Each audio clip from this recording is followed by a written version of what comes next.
This is a really fun matchup with the Michigan defense going out there on the road in the silence, right? They're going to try to, they're going to have it a little bit quieter than the offense is going to when Oklahoma's offense is out there. Michigan will be without senior linebacker Jayshawn Barham in the first half due to the targeting call last week that, if you haven't seen, I don't know why you're listening to our podcast if you haven't seen it yet. You're likely a diehard fan. But expecting Jimmy Rolder to play, expecting Cole Sullivan potentially to get some snaps as well. And when Jayshawn Barham gets back in the second half, TJ Guy says he's going to FS up. You can, you can fill in some of those blanks there. So they will get him back in the second half. But really the story with this matchup, Anthony, is John Mateer, Oklahoma's quarterback, transfer from Washington State, who was really good last week. He completed 30 of his 37 passes for 392 yards and 3 touchdowns. Threw the 1 interception. I thought he put the ball in harm's way a couple other times. Could have resulted in interceptions. They win 35-3 over Illinois State. He's a team captain this year. He was a team captain at Washington State. As Lou Esposito, Michigan's D-line coach, said earlier this week, he's the type of guy that was probably the shortstop at high school, the point guard in high school, the quarterback in high school. He's probably the homecoming king. Like, he's just that type of guy. And listening to people talk about him, Todd McShay has had several good breakdowns on John Mateer, one in the offseason, a couple this week, coming off of the opener and heading into the Michigan game. And he said it like he's just a classic Texas high school quarterback. Johnny Manziel, Baker Mayfield, guys like that who can run around, make plays. They kind of play free, play loose. Had a huge season at Washington State last year, completed 64.6% of his passes for 3,139 yards, 29 touchdowns, 7 interceptions in 12 games. He will air it out. A lot of deep passes. He also is quite the runner. Lou Esposito said that he's kind of like a running back when he runs. He had 826 yards on the ground last year, 15 touchdowns for Washington State. As a runner, he only had 7 carries last week. Did have a quarterback sweep touchdown at the goal line. They're going to use his legs down there. No question in my mind. Lou Esposito said him as a runner reminds him a little bit of Milroe, maybe not as fast, Jalen Milroe from Alabama last year. And that, what did they do with Jalen Milroe over the 2 years that Michigan faced them? In every big spot, right, they used his legs as a runner. And Michigan knew they were going to. I remember talking to guys about that after the Rose Bowl. They said every big down they had all season, they used his legs. And that's why Michigan was so ready for that final 4th down stop. But so I think they're going to do that. He's very familiar in this system. He played under Ben Arbuckle, the new Oklahoma offensive coordinator, for multiple seasons at Washington State. 29-year-old Ben Arbuckle, who is one of these hot offensive names in college football. He helped Cam Ward have a big year at Washington State before he went to Miami, became the number 1 overall pick in the NFL draft. So it starts with Mateer. There's a lot more to get to. But, Anthony, what do you think about this quarterback that Michigan's going to face? He's really, really good, man. I watched that first game that Oklahoma played last week. Went back and watched some highlights of things he did at Washington State last year. He is the Oklahoma type of quarterback that they haven't had since Lincoln Riley left Oklahoma. He's very much the point guard who can operate the offense, make all the throws. He takes shots down the field.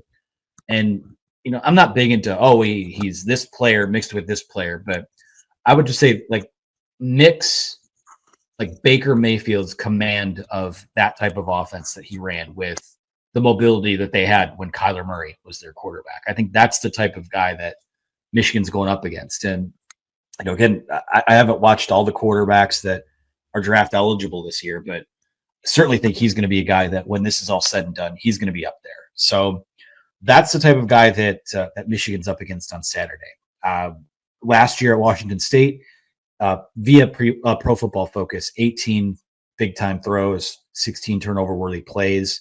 Last week in the opener, he had 3 big-time throws, 2 turnover-worthy plays. So talking about how he sometimes will put the ball in harm's way.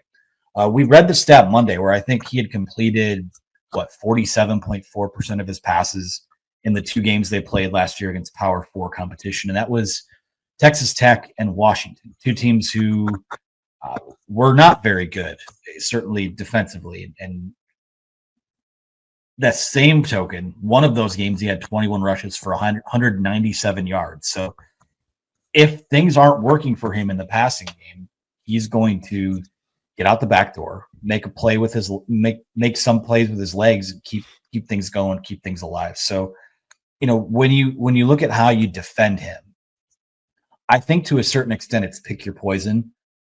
Certainly, I think I would want to keep him in the pocket and let him drop back the 40 or 50 times that he might do that, because if he's contained, he's not making those plays with his legs. And I think guys like this need that improvisational skill to make things happen. So if you can get it to where maybe it's like that Washington game in the national title where, they kept Michael Penix in the pocket, took away the run game, and, let him throw, let him make a mistake somewhere.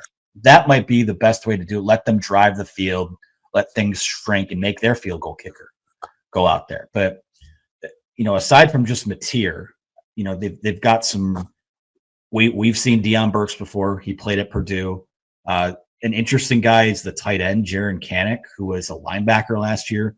But he's like a freakish athlete and is a bit explosive there. We saw him have a good opener. So they have some weapons here. And I know it's easy to just go back and look at those 2 Power 4 games from last season, but the infrastructure is, I think, better for him at Oklahoma. And obviously he's got familiarity with the play caller. So it's going to be incredibly, incredibly tough. It might be one of those bend but don't break weeks, honestly. Really interesting, this offense. And you mentioned it, right? The familiarity that we both talked about. Ben Arbuckle, their coordinator, plans out John Mateer's day to the minute. I don't know if you heard the broadcast talk about that last week. And he did the same thing with Cam Ward 2 years ago before Ward went to Miami when he was at Washington State. They're very close. He ends up following him to Oklahoma. Arbuckle was hired before Mateer ended up going to Norman himself. He looked really comfortable last week back there. And so did Bryce Underwood in Michigan's opener as well. But when Bryce Underwood's going to go against Brent Venables and John Mateer is going to go against Wink Martindale, you're not going to look as comfortable. So then what, right? Does he make the mistake? I mean, he was a little erratic on some of those short throws to the sideline. Mateer missed a couple of them. He only had 7 incompletions, but he really could have had 100% completion rate in that game, because I didn't think there were really many that he shouldn't have had, but he did miss a few throws. So if he makes a mistake himself, like we talked about, he's prone to doing in some of those. You mentioned the stats on our Monday show. How many interceptions did he throw in those 2 games against Power 4 teams last year? Was it 2 or 3, 4 maybe? I think it was 2 touchdowns, 3 picks, or 2 touchdowns, 4 picks. It wasn't he wasn't super reckless with the ball. He just was not making the throws. So if you do get a big play like that, if your defensive backs get their hands on the football, they got to come up with a play. In a game like this, in a road environment, help kind of build that belief on the Michigan sideline, take some belief away from the Oklahoma sideline and their fans, who are a little nervous about how this season is going to go. They've invested a lot into this season after after one disappointing year, 2 out of 3 disappointing seasons going under 500. They had a 10-win season mixed in between those 2. But I think that getting a turnover or 2 would be huge for Michigan. Obviously, the running back position as well is really interesting to me. So Jaden Ott, the California transfer who had a shoulder sprain during fall camp, was a little bit limited, was listed as the 3rd string running back on their depth chart coming out of camp. He plays 4 offensive snaps. He was also in at kick return, had 1 rush for -3 yards, had 1 target in the pass game, which was a clear just miss by Mateer, threw it well behind him on like a swing pass. And now he's, apparently 100%, and he's going to play a huge role against Michigan. I think they were just being cautious with him last week and trying to hold him back. But they didn't look great at running back. Their starter, I forget his name, number 2, was ineffective largely this entire game. Torrey Blaylock, the true freshman, comes in. I thought he looked really good, but he got hurt. He had 8 carries for 44 yards and a touchdown. He injured his own shoulder, was in a sling after the game, after that performance. And they had a tough time running, even on an FCS team in Illinois State. 32 rushes, 103 yards. That's 3.2 yards per carry. The offensive line, they played 8 different players there. They shuffled some guys around where the starting right guard played more at left guard than he did at the right side.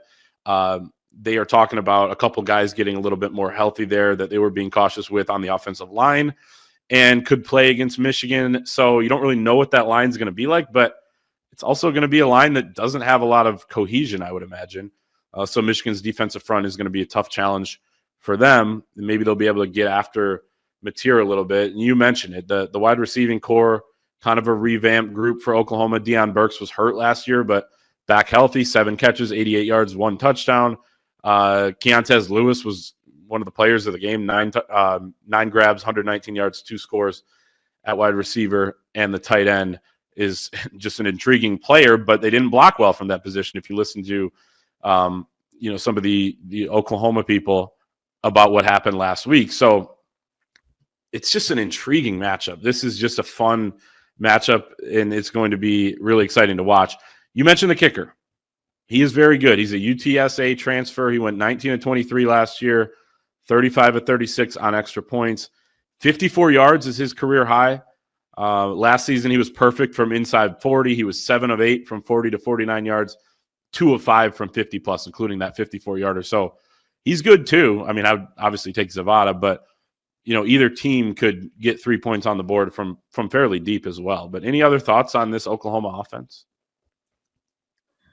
It's going to be interesting to see how their run game performs because, Jaden Knott was arguably, I'd have to look at the portal rankings, but I think it was maybe him, Mekhi Hughes, who wound up at Oregon, and then Justice Haynes in terms of the highest ranked portal backs. So according to On3, he was Ott was number 4. Okay, so right in that conversation. Yes. That could be a transformative thing for them and another sort of pick your poison thing. But, in talking to some of the Oklahoma people down here, that those few radio hits, they're pretty nervous about their offensive line. And when it comes down to what's the single area that Michigan could control to win this game, I think it would be their defensive line. Now, I wasn't crazy about how they played last week, but again, that's a counting numbers thing. You go back and watch the film. I think they were a lot better than maybe some of the yardage totals would indicate. But Derek Moore, time to have a big week. Be great for him to have a game on Saturday like he did in that ReliaQuest Bowl. Rayshon Benny, Trey Pierce are going to be huge. The pass rushers, maybe TJ Guy had the pick last week. Maybe he's a guy that can have a big impact on all this. But he is a guy. He's a dude. He's a dude. If we use the Don Brown metric, metric on him.